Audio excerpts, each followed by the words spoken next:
Hello and welcome all. Today we are going to talk about the main villain of the movie Thor Love and Thunder, the Enchantress. Who is she and what are her powers? Does she even stand a chance against Thor Odinson, Jane Foster's mighty Thor and the Valkyrie? What sort of a villain is she likely to be? So without further ado, let's get started. You must be Hela. I'm Thor, son of Odin. Really? You don't look like him. Perhaps we can come to an arrangement. You sound like him. The Thor series has given us some of great villains like Loki and Hela. So when Marvel announced Thor 4, titled Thor Love and Thunder, we were rightfully concerned about the villains. The Enchantress and God the God Butcher are all set to make their MCU debut in Thor 4. We have already talked about God the God Butcher in one of our previous videos. So today let's try to shed some light on the Enchantress. She's an Asgardian by birth. She dedicated her life to mastering the mystical arts. The Enchantress is the most powerful sorcerer in all of Asgard, and over the years, she has proven to be one of the most powerful and dangerous Thor's nemesis.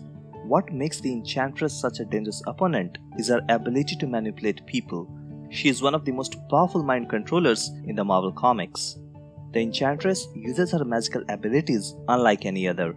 Even Loki, who is a sorcerer, has at times resorted to illusions and deception, but the Enchantress takes things to a whole new level. Her illusions fueled by magic are so engrossing and hard to discern from reality that it would make mysterious illusions in Spider-Man Far From Home feel like a cheap technological stunt. Being an Asgardian, the Enchantress possesses super strength, super stamina, and all that standard super stuff. She even had a brief stint at being the Valkyrie. So she knows a few stuff about hand-to-hand combat, but her combat abilities are nowhere near that of Hela's, who in Thor Ragnarok took down the entire Asgardian army as if it was a part of her daily warm-ups. But as I said before, the Enchantress is not a soldier. She prefers to play the game by her own rules. She relies heavily on pulling the threads to get the right people to fight for her. And her mastery in mind control, mind switching, and conjuring illusions offers her all the weapons that she often needs.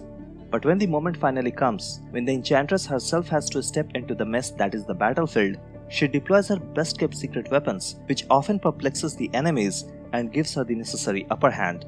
Some of those best-kept secrets are her powers of interdimensional teleportation, telekinesis, and time disruption. So yes, she can send people to other dimensions just like Doctor Strange, and can control the nearby surroundings just like Ebony Maw.